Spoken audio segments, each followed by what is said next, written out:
Testing. Yo, hello, hey, what's up, guys? Welcome to the MaffmanJones movie podcast. That's not what I intended to call this, but I've been trying to think of names for like months, and I can't think of anything, so that's what it's going to be called for the time being. Let's introduce ourselves. I'm John Maffio. I'm John Anderson. And I'm Potenza. And we're here to talk about Star Wars. The Force Awakens, one of the lowest-selling movies of all time. Yeah, I haven't heard of it. Is it any good? That was a Spielberg one, right? I think so. Mm-hmm. Yeah. There's some dude, he made that movie about the alien Oh. that came home. Oh yeah, that great movie. E.T. But yeah, it's been like 4 or 5 weeks since the movie came out. It's become the #1 movie of all time, domestically. And it's a long time coming, but I've been keeping this inside for a while, even though I did do a video on it. We're going to talk about spoilers, everything spoilers, in a little bit. So we're going to talk about it briefly for a little while, non-spoiler. But if you haven't seen Star Wars, what the hell is wrong with you? Go see the movie, and then come back here and watch this. But we're just going to give a brief overview first of what we thought of Star Wars, and I guess I'll go first. If you haven't seen the review, I thought it was good. Looking back on it, it was a really great experience, but I wouldn't say it was a great movie per se. It's a great starting point for what could be better movies, because they basically set the story up where it could be a lot better, in my opinion. And they can do a lot. They got Rian Johnson directing the next one. He wrote the 10th one, too, for Colin Trevorrow to direct. And I think they could do a lot with it. But it was a fun movie, solid movie, great performances, a fun story, but not a compelling, not a great story, I would say. And I can't see what happens next. What would you have to say, John? I gotta agree with you a little bit. Like, I've only seen it once so far. I'm actually going back this weekend to see it a second time. Yeah. But my first impressions of it was very fun. Like, I had a great time watching this movie. And it was just nonstop action to action. And I actually went with my younger brother, who isn't really into movies and stuff. And he was like, yeah, Star Wars, I guess I'll see that. And by the end of it, he was like, damn, like, I know these characters, like, because he's watched it, just not religiously like we do. And he was just like, yeah, oh, this makes sense, like, that's cool. And he really liked it. And I felt like it did a lot of fan service, which, obviously, from a movie that's coming off the tails of the prequels, you gotta do a lot of fan service to kind of be like, hey, remember what you liked about Star Wars? Here's some things you liked about it. I think some of it was overused a little bit, but for the most part, I really enjoy it. There's definitely flaws with it, but I wouldn't say that ruins the experience for it. I've seen it 3 times, so. But going into it, a couple of things to keep in mind is it's a Star Wars movie. It feels like a Star Wars movie. It's definitely heavily influenced by A New Hope. It's somewhat formulaic in that sense, and it doesn't venture out to take a whole lot of chances. That's not necessarily a bad thing, though. What it's trying to do is get you comfortable with new characters in an old setting to sort of ease the transition. So you're aware that you're in the same universe, but you're also trying to acclimate to new characters and a new cast, and I think they all did phenomenal. The movie itself has great character development, and it has a good plot. That being said, there's no such thing as a perfect movie. I think that the movie has its flaws. I'm sure I'll be able to delve into it more when we can talk about more spoilers. But all in all, I think it was a solid Star Wars movie, a great experience, and a lot of fun. I'd highly recommend it. So I'll leave it at that for now. All right. Hey, we're 4 minutes into the podcast. That was spoiler-free.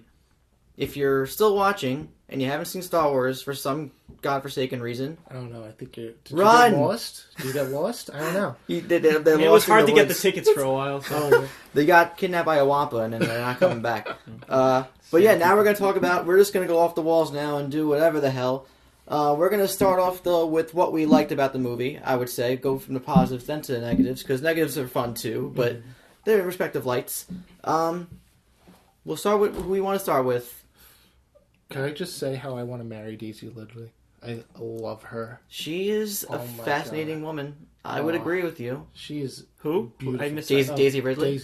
Daisy Ridley's great. She's phenomenal. They picked I don't know how many people they tested for the role, for between her and John Boyega, but they must have like talked to so many different people, and they came down to this one girl who has not been in a movie before ever, and they're like, "You want to be in Star Wars? Like, you work well." I was like, think sure. that was the plan. I think what they were trying to do was they were trying to go with a cast that was relatively unknown, because one, that's for all of them, they have a career now. They have pretty much when you're in a movie this big. There's that. Second of all, I don't think the movie wanted to ride on the coattails of famous actors. I think it wanted to make something of itself. It was already running on the coattails of one of the highest-grossing franchises of all time. So I think that just to respect itself, it wanted to make its mark out of the acting of kind of relatively unknown talent and like practical. Yeah, and as you mentioned before, how like there's a lot of elements from Episode 4 specifically that Force Awakens borrows, and I think this idea of a new cast, which was something that they did with the original one, with Harrison Ford being the only kind of well-known actor. Kind of he's the only one who really got successful after Star Wars. And even then, he was relatively small compared to how big he got after in Star Wars. '77. Yeah, like I would compare Harrison Ford to kind of like Adam Driver. How Adam Driver was, he's known kind of like few people know who he is. Yeah, kind of at the same relevance of Harrison Ford. And then you have John Boyega and Daisy Ridley, and their careers are set. That's for good reason, because they all did a phenomenal job. The acting was compelling. The characters were written well, and I think that they were portrayed well by the act. Yeah. The only thing that I would say that I noticed a lot, and this was actually a criticism from my mother when I watched it, was she's like, "Why is everybody heavy? Like, there's a lot of heavy breathing throughout this whole movie." Well, John Boyega breathes a lot in the movie. I think that the plan there is this movie. If you pay attention to the cinematography of the movie, and just the way it's shot and all, like compared to, say, A New Hope, where they made use of a lot of long shots and wide shots, they didn't use a lot of intimate shots, and they didn't get intimate with the actors. The camera shots that are used in Force Awakens are far more intimate, far more close to the character. I think that the breathing and the reactions and the interactions, I think that they're all there. I think it's all there to sort of make the characters more human, to add a more human element to the characters, make them a little more relatable. So you see they're kind of like out of breath, they're kind of afraid, and you see... It makes you relate to the characters more. Mm-hmm. What I really like is going into the movie, you see the First Order attacks Jakku, and they attack the village. The stormtroopers come in and sort of start, open season on the villagers. But poor villagers, right? which is horrifying and evil, which is great. But then we sort of see the perspective of the stormtroopers, and there's that part where John Boyega's character sort of sees his friend die on the battlefield, and the blood shed on his stormtrooper helmet. It's just it's so human and so relatable, and it brings you into the fact that there's two sides of the war, and it's not always good versus evil. It's sort of men versus men. Yeah, and it brings such a human element into Star Wars that I felt was actually somewhat lacking in some of the original movies. It was a good versus evil story. It wasn't as... And you kind of get the sense that the Empire is sort of this cult and sort of like this family where you get into the mindset, and that's how real war is. It's, things happen, people die. Right. And I think I read somewhere that JJ originally wanted like the first poster to be that stormtrooper with the blood on the helmet, like that was going to be like the poster, but then obviously Disney was like, oh, that's like really dark. Yeah, I don't know if we want to go that dark. Well, you've seen many stormtroopers die in all the previous movies, but you've never seen it happen that intimately. This is the first time where you're finally connecting with somebody on that side. I'm just going from memory here. I don't think we ever see blood in Star Wars. I mean, with the limbs cutting off. They cauterized immediately when they get cut off. Well, with Luke's hand coming off. In the cantina scene. there's that one shot with the arm on the ground. Oh, That's wait, true. wait, yes, wait, yes. he's right. But was that human blood though, or was that It like was a weird goo? No, it was remember. It was like monster bloodish kind Yeah, of. it's like oh. It was like you said. It was very quick. Yeah. So it's Also, just like, blood ooh. is just kept to a minimum in Star Wars, and I think that showing the blood is sort of brings that like that metaphoric like bloodshed, like that bloodshed. It's element. going down. Literally. Yeah. People are dying. Oh no. Yeah, it kind of like crystallizes the death. Yeah. This reminds me. This movie also is like it kind of derives from all three of the original trilogy movies. It's not just like even though the skeleton of the plot, like in full, is like New Hope. They do take parts of all three, like Empire and Return of the Jedi too. It seems like 100%. It follows the formula. I would say formulaically, it fits the bill like of A New Hope, but also it definitely has a lot of Return of the Jedi influences. It has a lot of Empire Strikes Back influence. Particularly the character arcs are more Empire Strikes Back heavy. in terms of where we're going towards a darker direction, more than further than like an actual light. Like, oh, this is all good. We're all happy. They're not happy at the end. Like, there's a lot of bad things happen by the end of the movie. Yeah, Empire Strikes Back is kind of a movie with no beginning and no end. It's the middle. It's the middle structure. Which is fantastic. A New Hope kind of told its own story from beginning to end, and if you had ended it there's really no pieces that weren't were left. Yeah, it could have been a solid standalone if it ended up not being a success. But obviously we know it was. Hollywood. Well, There's no such thing as a standalone movie anymore. Not anymore. And Force Awakens knows it's part of a trilogy. It's already planned. Well, that could actually benefit it. That could actually make it a beneficial movie because they actually have a plan going forward now with the story. And Rian Johnson is a great writer, so I can only imagine what they're going to do with Kylo Ren, Rey, Boyega. I don't know if they have these plans for all. They wrote all three scripts. 8 and 9 are like they're ready to go. Right, obviously. but that's the blessing and the curse of a planned out trilogy is that it's hard to judge a movie when your character arcs are incomplete and there's still plot points that are missing or haven't been tied up yet. Because if you judge the movie based on its there's things missing. There's stuff in a story that have not reached the criteria of a full story, right? Which you can forgive because you know there's going to be more to the story, but at the same time. There is more to be desired. Yeah. This is a good thing and a bad thing, I guess. But like you can have this conversation over and over again. You can have it when episode 8 comes out, you can have it when episode 9 comes out, and like 20 years down the road after that, you can be like, all right, looking back in retrospect, this is, I guess they did a good job or a bad job or just an okay job at tying these characters' arcs together and making a good story, if it turns out to be a really good story at the end of the day. Right. Well, some characters in the original trilogy had a 3-movie character arc, like Luke. Harrison Ford came out and said that his character in Return of the Jedi had nothing to do, which is true if you look at it. Yeah. It seemed like it kind of phoned it. You could tell like he kind of phoned in a lot of his performance too. Yeah, he had a 2-movie character arc. Harrison Ford's character. Han Solo had a 2-movie character arc. And I feel like you could argue his arc was completed in the 4th one too when he comes back to help destroy the Death Star. Yeah, it's sort of a different arc though. Now it's like he sort of had a lifetime, and now this is kind of the culmination of his life. But for the sake of the plot, as if you isolate the original trilogy, his character arc was 2 movies, and now he did get very good character development in this movie too.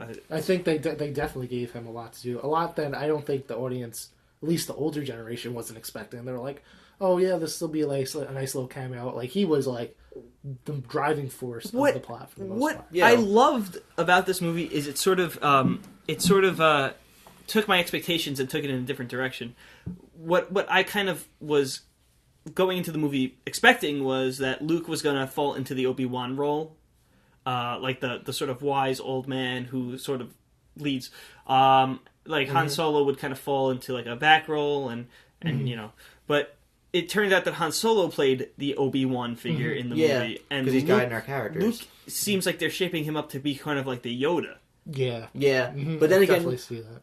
we can get into this like crazy, but you could argue that his Yoda like arc is going to be a completely different kind of arc than Yoda, because Yoda seemed like he had, not that he was flawless, but like he seemed like he was clear in his like direction, where Luke probably has a lot of crap going on in his mind right now. He's probably very conflicted, which could actually be bad for both Rey and Luke. Which is cool. The cool thing is, and I read this somewhere, it's Luke first of all, this is what I noticed before I talk about what I read. What I noticed is when you first see Luke at the end of the movie, there's a little bit of the Imperial March in the song that plays when you see him. Oh, which it is. Yeah, I noticed that. Which is kind of insane because like it makes you wonder like, oh, is he dark? Is he light? What I read though is that he is the first Jedi to embrace his dark side and his light side. Mm-hmm. So, but you're tapping into a different side of the Force in that aspect. Like he's that powerful that he could sense both sides. I think that he has come to terms that he has the dark side in him and he has the light side in him, and that conflict will always be there. And I think that that's kind of where it's going to coattail nicely into Kylo Ren's character, because I think that Kylo Ren is a character that comes in. He's sort of like he kind of parallels Darth Vader in that at first he starts off in a full Vader illusion. It slowly pulls you out of it through the movie, and you find out he's far more visceral, and he kind of struggles with the light more than. Which is also a nice technique to like switch that. Instead of being seduced by the dark side, to somebody who's seduced to come back to the light. Right, which is really interesting. Which is interesting. I don't know that it'll happen, though. And I don't think you can, because I think we know what Kylo Ren did, and this is spoilers, but I don't think... Han Solo died! Okay. Oh, no! Sorry. I want to get I want to get a whole segment in on what I think about that scene. That's going to be... I think it's one of the best scenes in the whole movie. In terms of choreography, the lighting. Can I just start when he starts walking out on that bridge, and I go, wow, this is so dramatic. He's so dead. Yeah. He's so dead. No, everyone knew when the music stopped and he walked out onto the bridge what was about to happen. But here's what I caught, and there I have talked to so many people, and I'm getting so much. Please, Mike, enlighten us on this. I think that Han Solo stabbed himself. And that Kylo Ren didn't stab him. And I'm going to back that up. I would not have brought that up if I didn't have concrete evidence to back it up. Okay. Please. So he meets up with his son on the bridge, right? He wants to look at his son. His son takes the mask off, etc., etc. Then he goes, the son goes, I know what I have to do, but I can't. I don't know if I can do it. So he holds out the lightsaber, which Han Solo then grabs. It kind of like points back and forth. He kind of brings it down. The scene then goes onto Han Solo's face. The lightsaber opens. You don't see who pushed the button. Both their hands were on the hilt. Lightsaber opens.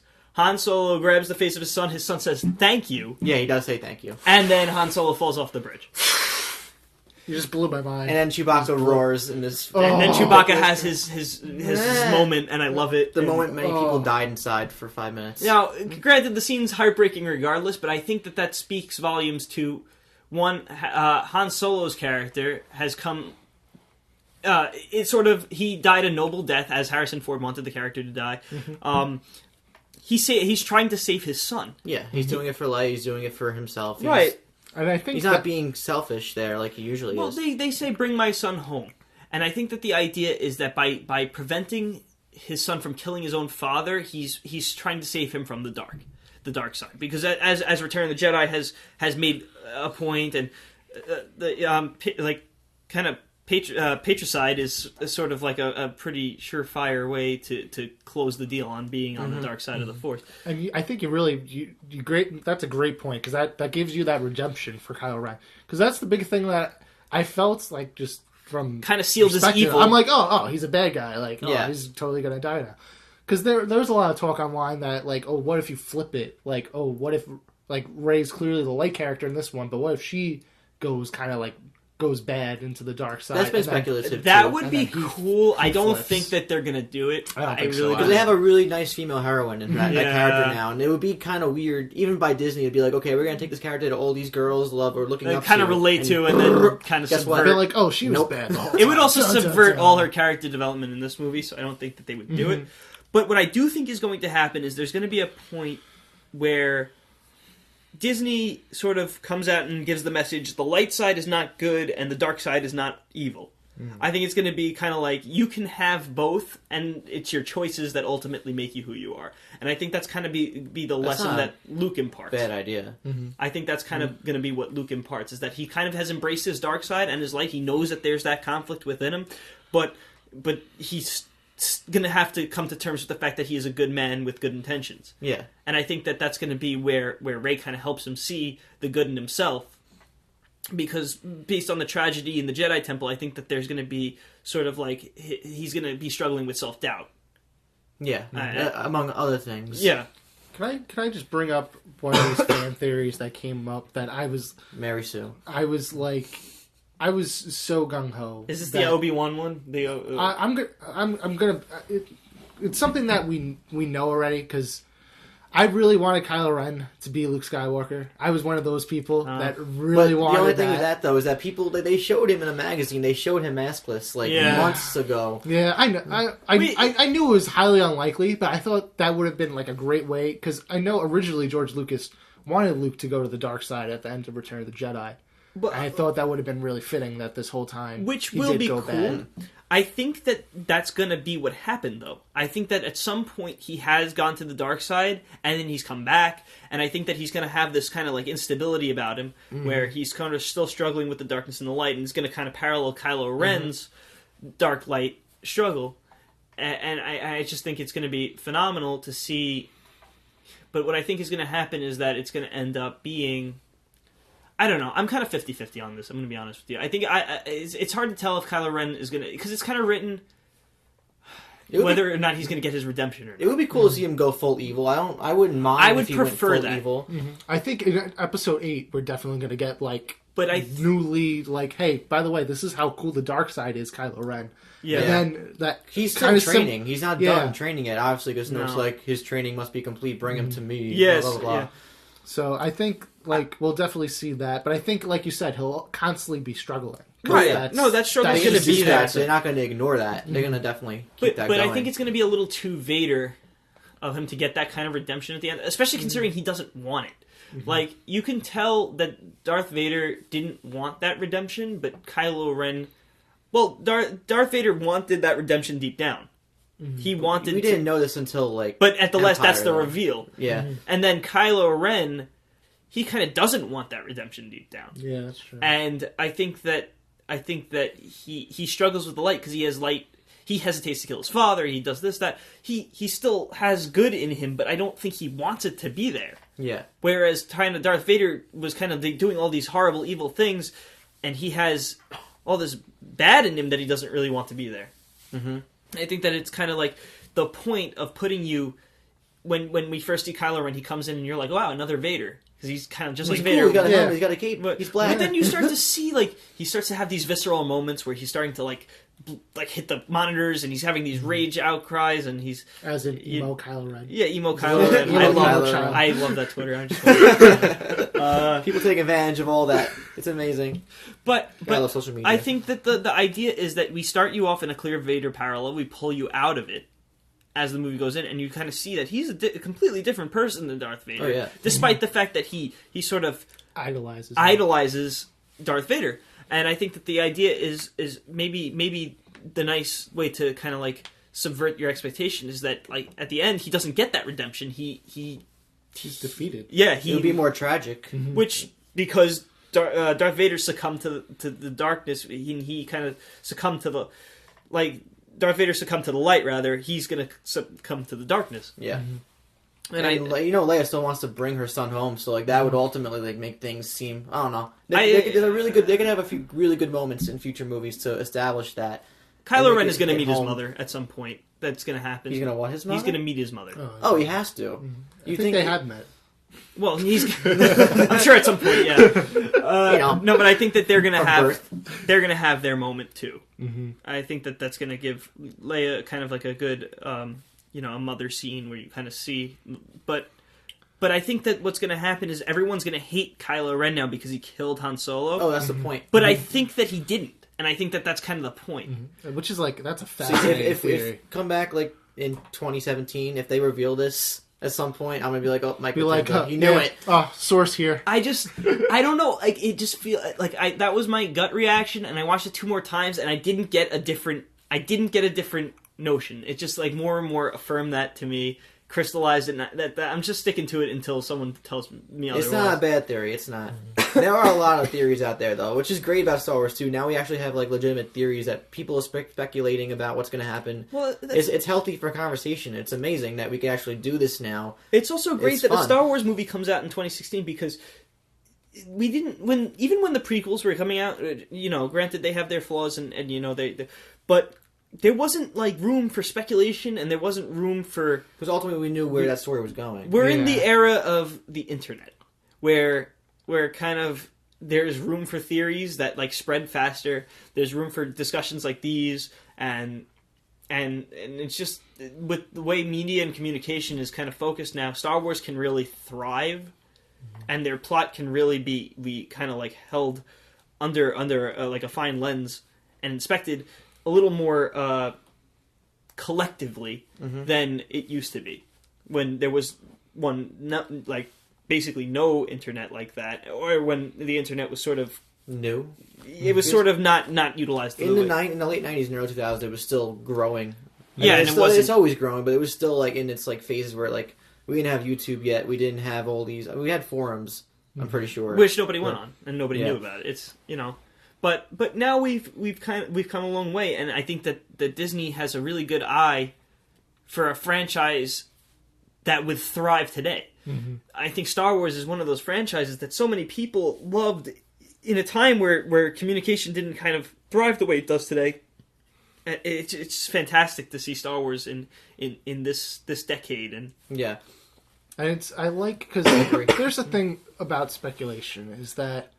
There's sometimes it can be too much, and that too much kind of gets revealed. But I think that, like you said, the way Star Wars is handling it is like, yeah, you can say whatever you want, but at the end of the day, this is what it's going to be. Like, I remember like this whole thing with like who's Rey's parents, like that. That's one of the biggest questions people have still right now. I think that's worth a whole discussion in itself. I was yeah, there's absolutely. That scene where Leia's like talking to Rey and like basically like, hey, Han didn't make it back. And I'm like, all right.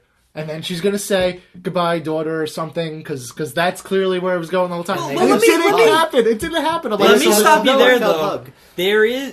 If you watch that scene where Rey goes to Leia and kind of like, keep in mind, they've never met. Mm-hmm. Like, through that movie, she was never on the base before, but Leia... she was kidnapped when she first showed up in that movie. Leia recognized her, though.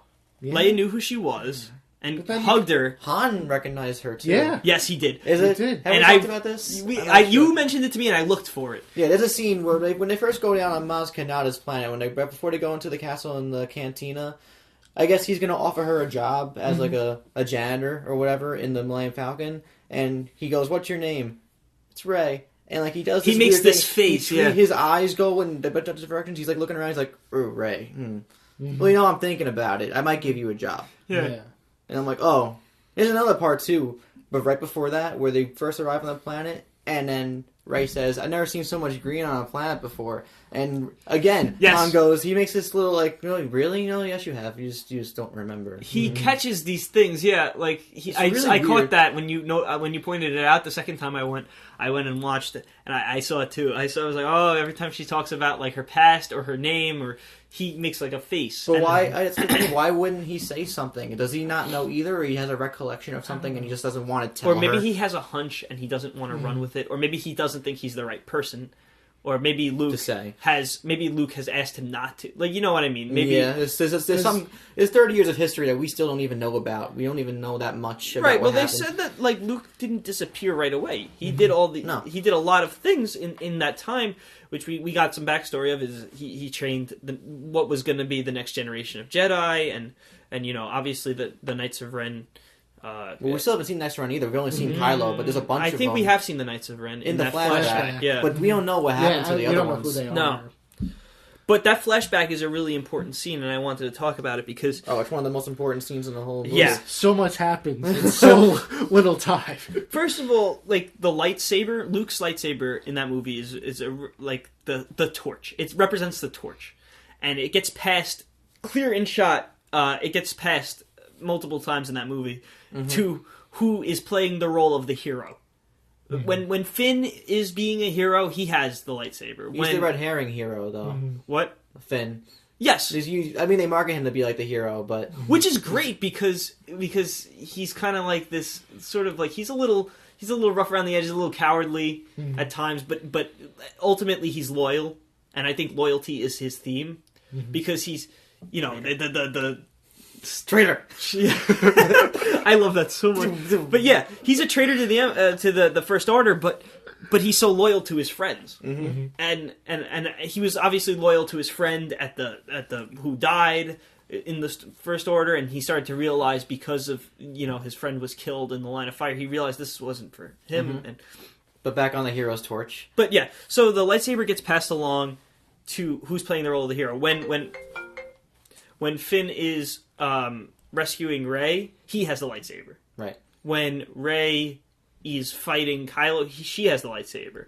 And I think that, like, the lightsaber represents the torch. But when she first picks it up, she gets this sort of, this flashback, or like some kind of premonition, where it tells a story. And it was hard to catch the first time, because you're kind of just... Yeah, you're like, oh my god, what's happening But right the now? second and third time, it gets a little clearer to me, in that...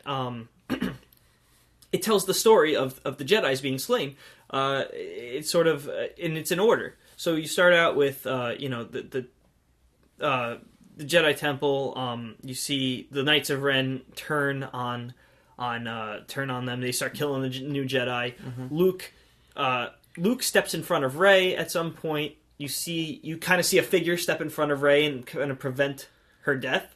You see it. Like a shadow moves. I don't remember that. Watch it. I saw it. I only caught it the third time. So it was the DVD, man. The Blu-ray's people gonna be doing so much when I know. that comes out. You hear Rey kind of screaming, or like a child screaming, which you probably assume is come back. Yeah, well, that's And the shadow moves in front, and I was like, oh, who is that? But you kind of can tell it's gonna be Luke. And then there's then you see Luke putting something into R2-D2, which later is the map, and then it just cuts to her being left on the planet. So it stands to reason that at that point Luke moved her into hiding for some reason, probably to keep her safe from the First Order sympathizers, or Kylo Ren's the Knights of Ren. For whatever reason, I think the idea is to keep her safe. So there's arguments for and against her being Luke's biological daughter. But I think is somewhat irrelevant. But I mean, if they did do that, then they'd have to introduce whoever Luke had intimate relations with to have Rey, which is probably dead unless she's lost to somewhere. Most likely, and I'm sure that if that's the case, we'll learn more. But it's just as applicable for her to be the hero, like the prodigal son of Luke, prodigal son, prodigal daughter. She doesn't have to be blood related to be the next in line. You know what I mean? The heritage can be passed on. She's probably going to be the last Jedi, the last, and I think that the end, it comes to that full circle point where she gives the lightsaber back to Luke, but Luke is not going to take it. I think that's going to be what happens. Mark Hamill does so much acting in like that 5-10 seconds. It's so great. I love it. And I think that what's going to happen is that Luke's not going to take it because he doesn't want the torch. He doesn't want to be the hero anymore. I think that it's going to be her that keeps it, and I think that that's going to be kind of like symbolic of we're in a new generation, new era, and that's the thing. That's why I'm happy that they saved Luke for like the last scene, because it subverts expectations. If we came into the whole movie with Luke, like Luke was there the whole time, people would care more about Luke than becoming acquainted with our new cast. Yeah, and we want to be more affiliated with our new characters now, because that's... And they sort of use Han Solo as a conduit to bring us into a new cast and sort of learn to love them before we bring Luke into the story, because now we care about these characters, and in the next movie we're going to care about what happens to them, so Luke can kind of be there because now we care about all of them. Absolutely. They did a really good job of establishing all these characters. Like, it's not easy to get. Oh, here's a character here, here's a character there. We want you to care about these characters, and sometimes it's very forced. But pun intended. I feel like, especially like in TV shows, like new TV shows, they kind of throw like, oh, here's your cast of characters, and you like them. And it's like, no, we don't. The prequel trilogy is a big perpetrator of that. So like you Ooh, Natalie Portman. She's pretty. Yeah, they were like, hey, here's all these A-listers, so you don't have to care about their characters. Here's Samuel Jackson. I like Samuel. Yeah, here's Ian McGregor. They have all these great characters that you're supposed to like, but you don't get anything from them. They do nothing, and they don't relate to each other, and they don't relate to you, and they're just kind of there. And that's one of the sins of the prequels is that there's no intimacy like you mentioned before. It's just I don't know. There's like the biggest thing about the prequels is that they talk about like things that are so much more interesting than the actual story. Like, remember that time I saved you on that planet? I'm like, yeah, I would have liked to see that. Well, that sounds interesting. It's funny you bring that up because that's the thing like is like it kind of like takes building. You kind of get this like you're supposed to feel something when Obi-Wan and Anakin have that big face-off on Mustafar, and it's kind of like heartbreaking because they're brothers and they're best friends, and it's very pretty. But you never get that through the movies. You never get that they even remotely like each other. No. Like they don't have any moments of like laughter or like sharing like friendship. They tell like these stories every once in a while, and they're like, "Hey, remember that time we were friends?" And then they kind of like throw away. It's like a throwaway line. Yeah, but I don't know. Otherwise, like Obi-Wan's kind of like a naggy older brother the entire movie, and you kind of like get annoyed because he's just like, Anakin's like, I'm gonna do this thing. He's like, no, don't do the thing. And he's like, I'm gonna do it anyway. And then Obi-Wan's like, I hate when he does that. I hate when he does what? You did it too. Oh, I really hate that he does these things. But like turning it around though, since the scene is still well done. The scene on Mustafar is still well done. But like going back to the new trilogy, that's going to be a trilogy, obviously. Yeah. We are going to care so much about these characters. Like I'm sure Kylo and Rey are going to fight again. Yeah. At some point, and maybe not in the next one, but in the final movie. I feel like they might, because I think I think we're gonna have a similar thing like in Empire Strikes Back when Rey's like, I'm gonna kill Kylo Ren now, and Luke's gonna be like, you're not ready, but I think I am, and they're gonna fight. Kind of again. I don't know if it's going to be I don't think it's going to be like that either. No? I feel like, do you think they're going to do something totally different story-wise? I would like that. They're going to match Empire? I don't think they're going to do the same trilogy again. I think they're going to want to try to do something new. And I think that in my gut, I think the idea of making the first movie sort of like a parallel to Force Awakens, to A New Hope, is sort of to give us an expectation of where the trilogy is going to go and then subvert it. Mm-hmm. This is familiar. This is nice. And so then you kind of like get those theories where it's going to be like, probably it's going to be like Empire Strikes Back where this happens, and then it's not going to do that. Yeah, and you're going to be like, oh wow, that's definitely the smartest way to go about it. Make people look back on this movie too in a better light too. People who have criticisms of Force Awakens will look back and be like, oh, I see what they were doing here. Well, yeah, cool. And that's kind of the problem. Hopefully. Is that you can't assume. It's a shame because you can't assume too much on the audience because the audience is going to complain and they're going to look for things to complain about. Always. That's just how it is. We're all cynical these days. And they don't know what they're trying to do, and they don't always look far enough into it and kind of see the point of what they were doing. Mm-hmm. And that's where I kind of get like a certain way when people are like, oh, I hate that because it's too much like A New Hope. Well, yeah, that's the idea. Mm-hmm. Just because something is formulaic doesn't mean it's bad. And that doesn't always mean it's a bad thing.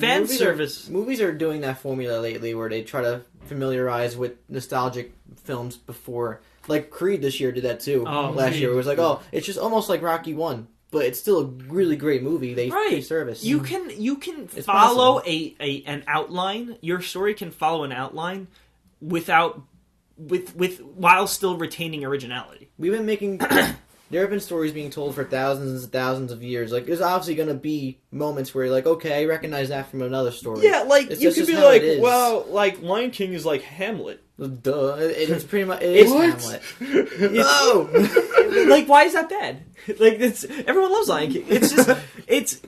how dare you? And the biggest thing I hate about that is that the people that complain about the prequels, like, they're nothing like the original. Like, I don't even know why it's a Star Wars movie. And then they go to this movie and they're like, well, this is too much like the original. I'm like, It shows you can't please please everybody. everyone. can you pick a happy medium, please? Well, that's Poor the J.J. thing. Abrams probably was Yeah. like, what do I do? I think No, I think JJ did exactly what he needed to do. Oh, yeah, but I'm sure there was so many talks and discussions they had before they were like, ultimately, okay. the difference like between ageless. George Lucas and J.J. Abrams is that George Lucas wanted to tell a story, George Lucas kind of wanted to tell, like, a character-driven, like, wizard story, and J.J. Abrams wanted to tell a story about a war in space.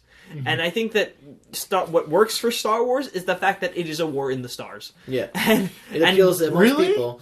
and we can't lose There sight are of wars that. in the stars. Right, but that's the thing. The war is good because it's sort of... I was sort looking of, at the stars. I know, I'm looking at that. I was like, what? I thought you had like There's a the spider up stars, there. Like what are the ones that like they light up at night? But, Yeah, stars in the ceiling. yeah, it's sort of like... The thing was that it came out... Star Wars came out in a sort of a time where we were, like... You're kind of, like, feeling that war propaganda kind of film. There was a lot of that post-Vietnam sort of genre of movie. And you saw a lot of it in, like, kind of Rambo and... there's a lot of movies. No, too many to count. Yeah, it's just so many movies that like that with that war hero and that war story and that but then it comes in down to like the story George Lucas wanted to tell was clearly based on like lightsaber wielding wizards, which is cool for a kids movie, but it doesn't appeal to the fans of what made Star Wars so endearing. Is that at its time there were no movies like that. Oh, no. And there were no movies about, like, it was kind of like a war and in space, and that was, like, the coolest thing at the time. And now we've kind of come back to that, and I miss that. But it's cool to have some, like, whimsical feeling. People are, like, feeling, like, wait, I can't put this into words, because I'm already, like, getting choked up and weird. But, like, it's, like, in a time now where, like, we've had so many remakes, so many reboots, so many sequels and stuff like that. It's fun, and it's awesome to have a movie that brings us back to that feeling, that magical feeling, like, okay, we could finally feel feelings about a movie again, a big Hollywood blockbuster movie. Like it actually feels really it brings personal. you back. Yeah, and that's not to say that like slapstick has no place in Star Wars because BB-8 like kind of was like that slapstick, but it wasn't so overt that it just was annoying. It was just kind of like there are ways to make that annoying. You could like do it all the time. Yeah, and Jar Jar Binks is a prime example of that. Too much of a good thing or too much of a bad thing. Yeah, I mean, it's one thing to have, like, if they had Jar Jar, like, the character in, like, one scene, but they do it constantly through the whole movie to the point where it's like, oh, please stop. They're shoving it down your throat that they want you to like this new character but when it doesn't work, then it just becomes, like, this drag and a frustrating... Now, BB-8 is a good happy medium to slapstick done right. And I liked... But he served a purpose in the story, too, BB-8. Yeah. Like, he was a big central role. Like, he had the map, the piece missing... Right. He was the R2 of the new trilogy. He was the R2 of the new movie. And it's great, and I love that he played that role, and I think that BB-8 was just a good character. It had so much personality with, like, a non-verbal robot ball. It's packed with so much personality. It was very endearing. It was, it's cute. Yeah, your parents will like it. Your daughter, your son, you could like it. Older people will like it. Oh, look at this little rolling ball. Mm-hmm. Yeah, and kids can kind of get behind that and sort of like it and not have to rely on like this song's so clumsy. Haha, me fall down. It's just that was almost on point. Oh, I almost had like a knee-jerk reaction to slap you. Like. You just don't need it. It just doesn't need to be there. But I really did enjoy the movie. Again, just coming back to where I started with it is sort of it's not a perfect movie, and it doesn't have to be a perfect movie. But if you think it had to be a perfect movie, you have to keep your I don't know. Here's what the Empire or the what are they called now? They're not the Empire anymore. The First Order. The First Order. First Order's got to be like, hey, you know what doesn't work? Death Stars. Could we please do something else? They probably have like a fleet. I really thought that was cool, and I know that it was just another Death Star. I thought it was cool. It was cool, even though it makes no sense. No, I mean it doesn't really have to. But what I really liked about that, and what they didn't do in A New Hope, is when the Death Star blows up Alderaan, you don't see the people on Alderaan. It's just kind of left up to assumption. This time we really see it, and that's what makes it so terrifying. It's like so terrifying. You're like, oh my god, all these people are dead. Like, yeah. But the thing that New Hope established was like, hey, this is Princess Leia's planet. Like this is gonna crush one of your main characters here. Yeah. And that was like it was a different way of telling the that story. That gravitas. Like you said, it was done very well. I agree. Oh, yeah. I just didn't feel like, oh damn, that lady. But we don't care about dead. the characters on the planet. No. We're just like, oh, they destroyed 5 planets. And that's billions of people dead. It's a little. I think if we had an intimate character in that genocide, it'd be a little too much. Yeah, exactly. But let me just leave it at this for a Leia, minute. no. There is a very good chance that if he is still alive, Jar Jar Binks was probably on that planet, because that's where the New Republic was. He was part of the Old Republic, so You know, didn't JJ say fingers- that was like a skeleton? Imagine fingers crossed. Cut. That would have been amazing. Just cut to Jar Jar Jar Binks. looking up. No. Everybody's like, yes. Everything's going red. Jar Jar I just knew looks it. Redemption is good. Honestly, it He's a fucked. Misa very friend. Oh god. Yeah, but that's just my unofficial headcanon. Yeah. No, I'm sure you're not the only one who thought about that. Like, I hope he was on there. I know. You're the first I hope time he was thought about there. it. It just makes it so much better for me. But on that last fight, I think I heard. I think it was Jeremy Johns that said this when the lightsaber falls in the snow, and Kylo Ren's like trying to use the Force and get it. I love that so much. And it that whole goes scene right is great. past and goes to Rey. He was like, for a second, I thought Luke was going to grab the I agree. lightsaber and fight. I I was like, that would have been That's what I thought he was going to craziest And thing you know, ever. everyone I saw it with said that, and I didn't feel that. But It wouldn't make sense. Yeah, when you think well, about I it, just, but, it would have been that holy shit moment. That would have been really cool. see him in his cloak just like this, like Plot-wise, it probably wouldn't work, but it would be really cool. I mean, he wasn't hiding. So what if he was hiding on their... He was hiding Jeff in Kelly. plain sight, kind I of. didn't prediction that he was captured. Like, I thought that Kyle in the First Order had him somewhere. Like, they kept him captive. That's what my prediction Did you was. hear the theory that Poe is a clone, though? No. No, That's the I first didn't time hear hearing this it. one, no. All right, so I read Clone? this. He's a very persuasive and suave clone, if that's the case. Well, yeah. Sexy clone. I read this, and this is interesting to me because Poe is in the ship, right? They capture the best pilot in the Resistance. Uh-huh.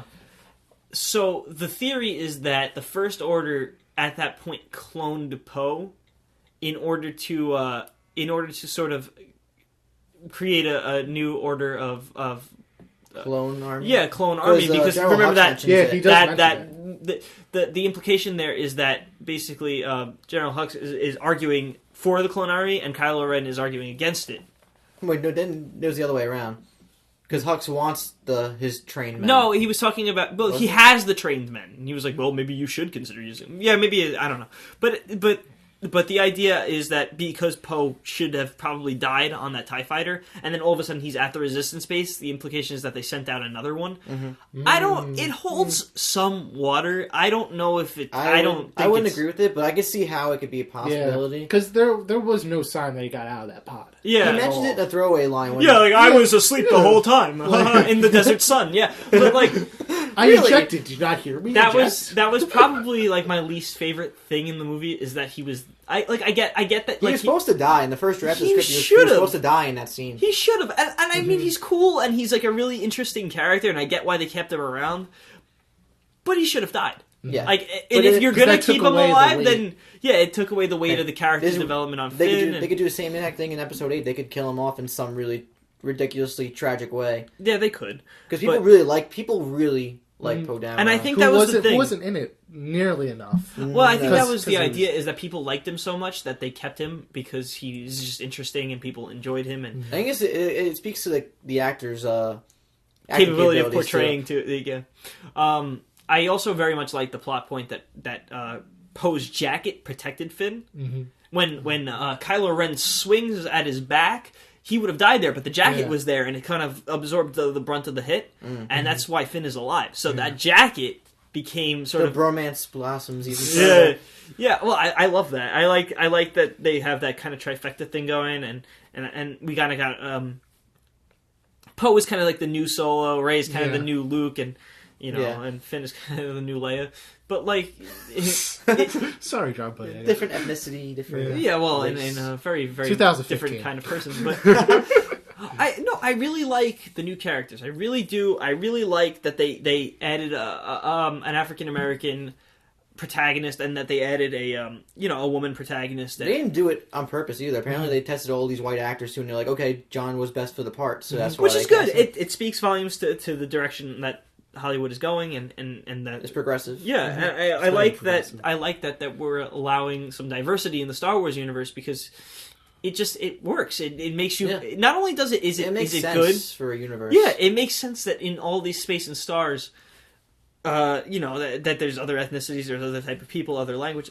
But what I really don't want them to do, and this is like a big theory, is that Finn is going to be related to Lando. Yeah, I can see that. Not but every black person has to be related. No. This is a huge galaxy. I know. Mm-hmm. Well, it would make things more close to ties and family ties. Yeah, but that's the thing. That's why I don't want them to make Rey Luke's daughter It either. wouldn't. But why would Lando send his son? Like I don't know. They took him away. He said. Well, in the movie, storm. "If Well, something with the family, I'll never Empire. know." The Empire kind of. The Empire kind of took Cloud City. So, True. they could have taken the kids or whatever. But it would be silly. You don't have to add a family tie to No. Finn's character. You You just be don't. who he is. You don't have to add it to Rey's character. You don't have to add. Everyone doesn't have to be related. And I think that they're probably like. I'm leaning towards the fact that they're probably going to make Rey Luke's daughter. But she's the only character they're going to relate to somebody. And who's if from she's the older only trilogy. one they do it to, I won't be that annoyed. I just don't think that everyone has to be related. No. Especially if you're going to make me believe that this is a huge galaxy filled with millions and millions of people. Like, the odds,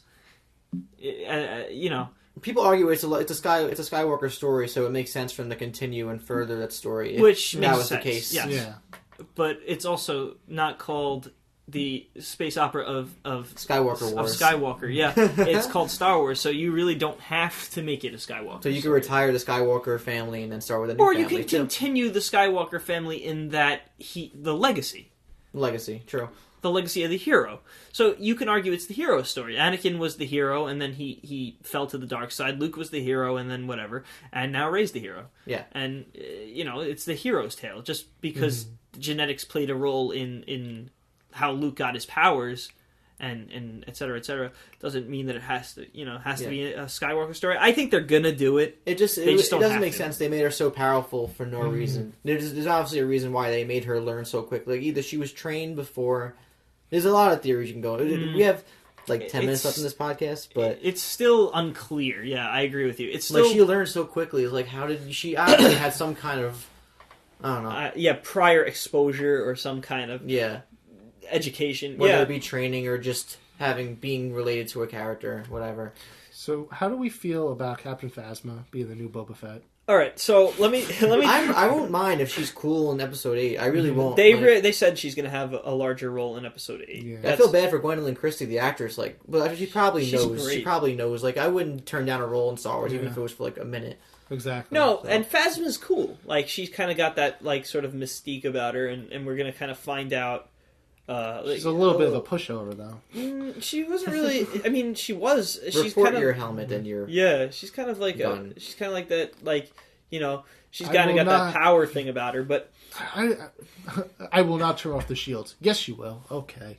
I was you kinda have a gun to your head. Yeah, it was. I don't know. I felt there is so much going on in this movie. The movie's so fast paced. That I'm not like crying that like, oh no, Captain Phasma On the other had nothing hand, to do. Oh on no. the other hand, the stormtrooper, the loyal stormtrooper. Yeah, let's go Yeah. into this character. Okay. By the way, I read an article. They made an article about his backstory. And apparently, Is that- him is and like Finn a trained. like a cannon. Yeah, apparently. StarWars.com. Was he the it's on there. Daniel Oh my Craig god, I'm so character? happy that they No, did that. no, that was somebody else. No, because it kind of it was great because they clearly wanted Phasma to be that Boba Fett character that everyone fell in love with, but it just took that loyal stormtrooper and everyone. But this was one of those weird 2015 internet things where it's like you would not expect a character like that to get so much popularity. Like it doesn't make it's like weird how that works. It's great because he's just so passionate and he fights like he holds his own. He's a one stormtrooper who holds his own against a lightsaber. Nobody else. I mean, stormtroopers are loyal, but I don't know if you see a guy with a lightsaber, I would also probably they're turn just away. like relatively incompetent. They would have pulled Kylo Ren and been like, "Oh, he's angry," and walk away. The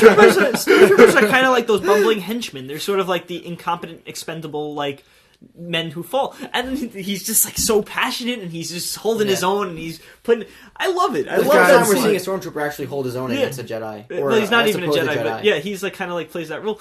It's great. I love it. I love that character. It's like he dies though, so he went out with the Flash. You never know. Listen, he's gonna have they're gonna bring him back. He's gonna have like a giant patch on his chest. The blaster from Han Solo. Big robot chest. I don't know. I just want him back. I want to kill the traitor. That'd be fun. That'd be fun. Traitor. I would enjoy him that. and Phasma come together. They're like a duo, and they're gonna come kick Finn's ass. like he gets promoted for like his loyalty and like. I don't know, something... You could write a whole story, a whole spin-off they wrote the script for episode 8, like, it was, like, ready to go, like, half a year ago. I don't care if they shoehorn him in. They just put him in there. Like, just have him do something. Or you get somebody who was, like, inspired by him, and you got another really passionate we just like people go in... who look up to TR. No, we just go into, like, the new enemy, and all of a sudden, like, he's back, but he's got, like, a robot chest, and he's like, this time...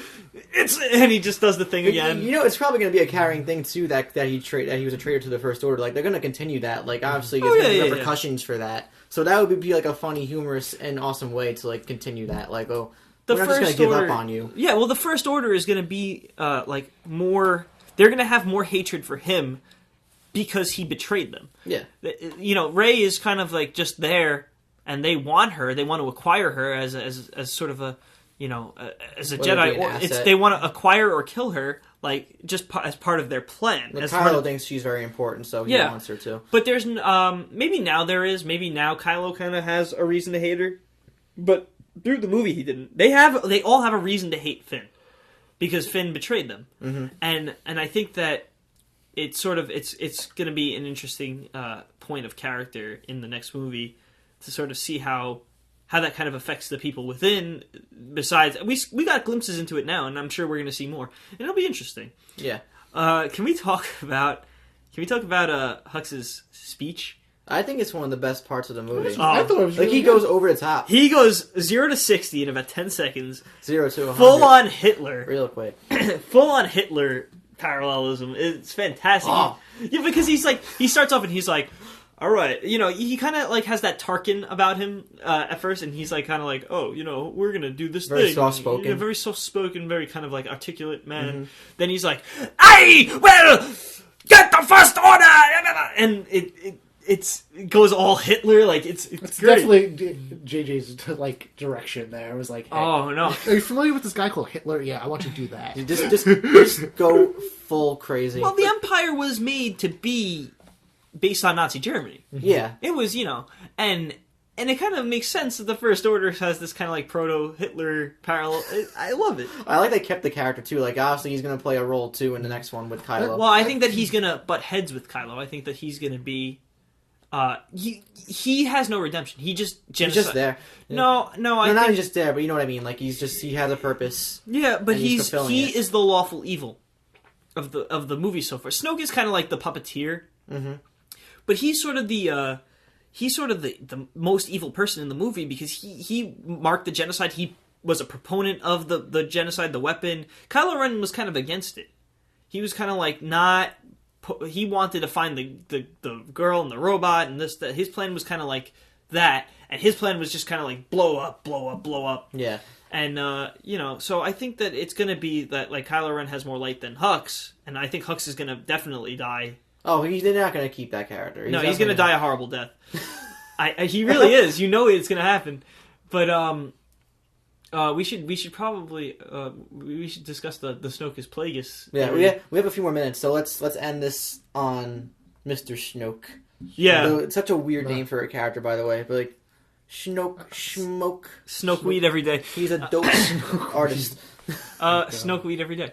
I'm so happy Hashtag he's Snoke not weed every 10 day. feet tall. No, he's not. No, so but can you happy. imagine if he was that I'm tall? just like... No, because You it's two- going you to can be decide weird to his fight house. him. It's going to be weird when they... inevitably someone's going to fight him, and it's not Luke. going to... Maybe. But the thing about Supreme Leader Snoke is that, you've read it, I'm sure, by now. There's a lot for him being Darth Plagueis the Wise, as mentioned in Episode 3, was Palpatine's master. Yeah, a lot of evidence points to it. There's that scene in the theater where Palpatine is basically... It's actually a great scene, especially for the prequels, which are regarded as kind of bad. It's Three a great evil head turns in one scene. It's no, it's yeah. The honest Kill trailers. Jedi. It is a great scene though, and what I will say is the music that plays in the background of that scene when he's talking about the history of Darth Plagueis the Wise. It's like weird organ music. Yeah, and it's got that "oh" chant to it. Yeah. It's basically with very minor alteration the same exact song that plays whenever Snoke is present in the movie, which evidences that he is or is somehow related to Darth Plagueis the Wise. Whether it be... But the thing is that people don't really, besides super fans, don't really know who that is. So if that were the case, they would have to go about a way of explaining it. That doesn't seem forced. Right, and also it doesn't matter. Yeah. Like, it doesn't matter if he's Plagueis, because nobody's going to really care, because You nobody don't have really to say outright he's Darth Plagueis. You could just say, oh, I've been He was around. Palpatine's master. yeah, you could say Then, something like then that. it could be like... But, yeah, I think that the relevance of that is also in his relationship with Kylo Ren is clearly parallels Palpatine and Anakin, and I guess through extension Plagueis and Palpatine himself. So it's kind of like another passing on the torch metaphor. It's kind of like just down the... But against it, Andy Serkis came out and said Snoke is just Snoke. That's what he said when people were asking him about Then it. again, you could say that too because a lot of actors in the past, like, remember, I don't know if you remember Star Trek Into Darkness. Spoiler alert, if you've seen Star Trek, Benedict Cumberbatch said all the time that he was, no, I'm John Harrison, I'm not Khan. Turns out he says it in a scene, my name is Khan, in like the most over-the-top, dramatic fashion. Yeah, I mean, So- it could be But I misleading. believe Andy Serkis. I mean, I feel like he wouldn't just say it outright either. Well, They Andy probably- Serkis also he's could very be kind of like blunt. playing with his words too. He could be like, "Oh well, So Snoke, in The which Force is- Awakens, is Snoke Darth Plagueis? Actually, he is Snoke. in Yeah, The it's Force kind of Awakens. wordplay. Yeah. Yeah, like, oh. So yeah, it's just kind of. I think it was the Probably idea was just trained. kind of like to like change the topic a little bit and sort of just stop that. But line you of know this questioning. guy Kylo Ren, he's like a big deal too. I'm just kind of, in a chair most of the movie. I'm there for 5 minutes. But you know what? He's the puppeteer. I think it would be cool and kind of like help his character out a little bit if he is the puppeteer of the original Empire 2, but like sort of like it was all part of his grand chess game. And like Taking place over like 60 Playing the years long of history. yeah, and like sort of like he was Palpatine's master, and kind of like Palpatine sort of did his thing, and it kind of worked to his strategy, and he kind of like his whole play was for this to happen, and he be ultimately in charge. And Let's just hope it's not like a Spectre thing when it's like, oh, the whole time this was like the big plan.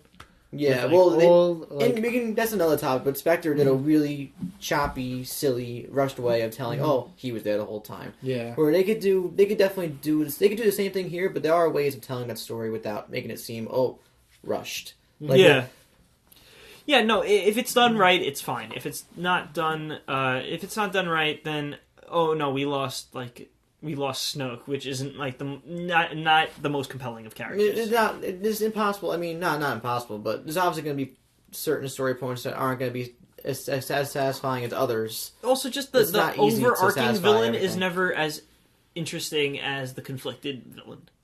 It's just like that's how it is. Like there's always that evil character, like that perfectly evil character that like isn't as interesting as the character who kind of struggles and makes evil choices. So, like, Snoke could just be there to serve the idea of the conflict, but he doesn't have to... I like, think Snoke is there to kind of be... Yeah, he's kind of there to be the dark in Kylo Ren. Yeah. And I think that he kind of complements Kylo Ren's character, but he isn't that interesting on his own. Yet, there's still room for him to be a very interesting character. Right now, I think he's just there to kind of be the voice in Kylo Ren's ear. I think that it'll be interesting to see what they do with him. For sure. Now, last thing, before we end this, we're going to do prediction on episode 8. Oh. Starting with, since in every Star Wars movie there seems to be some kind of time lapse between movies, whether it be a year or 2 years or whatever. Just give your predictions. We'll start with John first. How long do you think how much time we'll see happen between episode 7 and 8? And what do you think is going to be the overall story going on in 8? Let's see.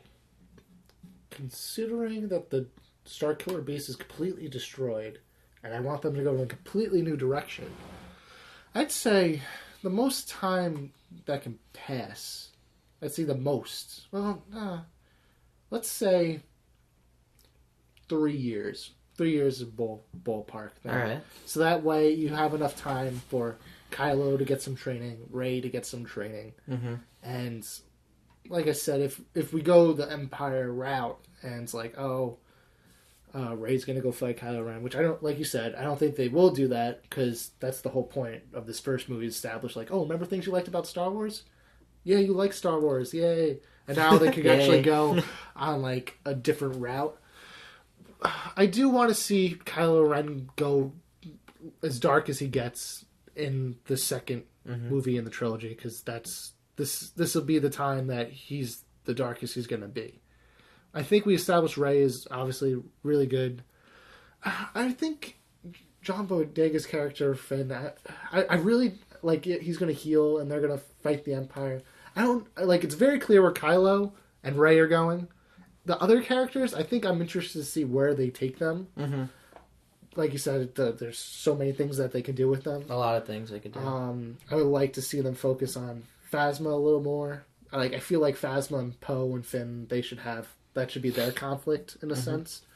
And then, I guess, I don't know. I wouldn't really want to see the old cast. I really think they should focus more on the new cast, obviously, and leave Luke and Leia kind of a scene or two. Maybe Luke more so, because obviously he'll be training Rey. But I don't think I need to see Leia that much. Like you said before, it'd be cool to see her confront Kylo Ren. That'd be an interesting dynamic. Like have her have one or two very important scenes that do a lot for the story, and then I think that I think Leia's character development is pretty well done already. I think we're already where we need her character to be. I do think that she needs to have her closure with her son, and I think that would wrap her character up in a neat little bow. On the other hand, I think Luke still has a lot of character development to have, and we can see that he's damaged emotionally. Yeah. So he has some. I think he has some growth to do, and I think Rey's going to help him do that, while he in turn helps Rey have the growth with the Force that she needs. Which is why I think that we're not going to have I don't think we're going to have a major time lapse, because we still need to see. Luke is not going to be gung ho about training anyone. After what happened last time, I think that Luke is not going to be eager to jump into bed with more Jedi training, so to speak. Yes, I agree. So I think that we need to see that apprehension. So you would say more like a few days or a few months? Yeah, I think that I think we might start off. I think we might start off with sort of that conversation, whether or not it happens in the beginning of the movie or they kind of flash back to it. Right immediately after the scene that happened at the end of Force Awakens? Because I don't think that that's somewhere you can leave off. I don't think that that's somewhere where you can leave off. I mean, whether or not, it's very powerful regardless. Yeah, but it's just we need to see what the motivation is for the character so that we can see where we need the character to go. Mm-hmm. So if he's like, I can't do it, it'll end up bad, or I'll end up bad, or we need to see why he's appressive, because he's clearly, you see it in his face, he's upset. He's not like, yay, hi. Yeah, he's not like, hello. He's very... He's like, shit's getting bad, isn't it? Yeah, he knows that... I was trying to avoid this. He's very, very upset, he's conflicted, and we need to see that conflict so that we know where the resolution lies. Mm-hmm. I feel like it's going to be very hard to do that with a time lapse. I'm not saying that they won't do it, but they have to be clever about it. It would be different for Star Wars if they didn't do much of a time lapse. I mean, in the end of Episode 4, Yeah, I mean, there's a time lapse. Between We- 4 and we 5 is all- like 1 year, and then We like, all it's- agree there's going to be an opening battle sequence. I don't know about that, No? to be honest. I don't think so. No, I got that's another thing too. You could argue that it's going to be a slow. I feel like this movie's going to be a lot slower I compared think it's going to to be more this one, character heavy too. It's not going to be as which I would be very happy about if it is. Yeah. I don't need another really fast paced Star Wars movie. I can like things to slow down a little bit yeah. and get us adjusted to these characters and where they are at. What I would say is my prediction for the movie is that we're going to see character development. And I think that what we're going to see is sort of like a complementary, you help me to help you kind of thing with where Rey and Luke kind of have an understanding that they need each other and sort of help each other see the good in each other. Mm-hmm. And then I think Ren is going to have his moment with Snoke. I think it's going to parallel the teaching of Luke and Rey is going to parallel Snoke and Yeah, that's what I was thinking too. and then that's gonna shit's gonna hit the fan when they meet up again, and then we're gonna see some kind of confrontation between student and master and master. So I think that we're gonna see Luke confront Snoke, and we're gonna see Rey confront Ren, and kind of like Episode 3 with Yoda and this Lord Sidious. I really don't want it to play out that way. We're gonna kill more younglings too while we're at it. There's one thing that gets me is like Yoda is sort of Yoda in those movies are kind of like the short white guy plays basketball metaphor. Like I'm not even joking. Turns out white men can. Yeah, like you just see like the little hobbling, unassuming green guy, and all of a sudden he's flipping around doing these tricks, and oh wow, It's so cool. yeah, and like, training. but CGI fights never look good like that. I don't But like we're probably not going to get CGI fights like that. It's definitely going to be more grounded and in dialogue. Emotion. surrounded in realism and dialogue too. I think that Luke's confrontation with Snoke is going to be more dialogue heavy than like physical action. which is definitely in his character. It would make which sense. We've seen. Yeah, I a think that lot. we're going to see he's kind of got this wisdom about him, and I think that he's going to confront Snoke. But I think that Rey and Ren will probably have a big fight, and it'll probably be a lot more because Critical? well, Rey and There's Ren's fight, consequences this time. they only held somewhat equal ground is because he was so hurt from the shot to the chest and all these things. and he fought. Yeah, so he kind of like yeah. He went through a lot. So he was very damaged, and that's the only reason Rey probably had any upper hand in that fight. But now we're going to probably see them all out, like trained and sort of Yeah. going. I can picture it now. It could be really cool. I can picture that now. Them just fully trained fighting each other. Yeah, and Wherever it may be. I think it's gonna be very cool to see that sort of like kind of like Powerful, engaging, all those words. whether or not they save it for the next movie or the next movie. That's kind of up to debate. But I do think that Luke is going to have his character development in this movie. This is going to be Luke's movie. Last movie was kind of Han's movie to have his kind of resolution. Right. I think Luke's going to get his in this one, and I think Leia's going to get hers in the last one. And I Right. think that's kind of how it's going to go. I would agree with you more, but I do see what you're saying too. I think there might be more of a time lapse than what you're saying, and I also think that Luke is going to have a full arc in 8 that's going to end with him either dying or going away. But I think he's definitely going to die in the trilogy. But I think he's probably going to have his full arc in this movie and pass on by the end of it, whether he's sacrificing himself Go or take a nap and just. I just die. don't want he it can to take a be- nap. Oh, yeah. I just don't want him, Yoda if he's death. going to die, like, I don't want it to be like Han's death. Because I think that would kind of, like, take away the impact of Han's death. So you think it'd be more of a tragic, like an unexpected thing, maybe? Or maybe it's going to be kind of like a Yoda thing where he kind of just passes on his own terms. Oh, like he accepts it? Yeah, and kind of like disappear. Yeah, something like that would be a little better than just, like some kind of like betrayal or stabbed or dies noble. Even if he dies noble, I just think that he should pass on, like, he's passed on his wisdom and now, goodbye. Oh. Yeah, I think that's a good way to have his character kind of like, he's gotten as wise as he can get. He is one with the Force now. Goodbye. Yeah. Yeah, it's like Yoda. That would probably, it would be a nice parallel, and it would serve for a compelling story with his character. Mm-hmm.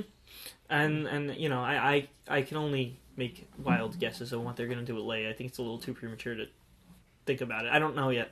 Yeah, they can do it. We could talk about this for days. You realize? I'm sure we could go on for another hour or two. Yeah. Mm-hmm. Like, it's really insane how this is it's so involved you can get with Star Wars, but All good things must come to an end. So I guess Until the next trilogy. may the Force be with you. Oh no, they're gonna make a 10, 11, and 12. Well, They probably will make a 10, 11, and 12. And they've got all those spin-offs coming. So Oh Jesus, Rogue One's next year. That's I'm scared of oversaturation with Star Wars. Yeah, me too. I have a kind of. It's gonna happen eventually if they do this. It's gonna it's inevitable. Well, none of them are gonna have the impact that this movie had because it's just no. This is the first time we're getting like a legitimate Star Wars movie since '83. That's a long time ago. But on the other hand, it's still going to be a lot of fun. Oh, yeah. It's going to be a fun ride, and I'm looking forward to it. As long as they treat every project with care, and we're in good hands for at least a long while. Yeah. But I think we're gonna wrap this up. We've got an hour and 13 minutes in. Yo, Not bad. But this was the first MaffmanJones movie podcast. Unentitled. Maybe we'll change the title if this continues. But I had a lot of fun. Did you guys have fun? Yeah, it was great being here. Great talking to you guys. I really enjoyed the conversation. That hour flew by. So. It does. Podcasts do that, huh? Yeah. But yeah, if you can find me at MaffmanJones on Twitter. Where can they find you, John? Find me on Instagram at GodStageFright or on Facebook at John Ryan Anderson. And you can find me on youtube.com/cleverconceptions. That's kind of my check it out. My headquarters. And I'm MaffmanJones. May the force be with you always. And we'll see you guys next time. Peace out.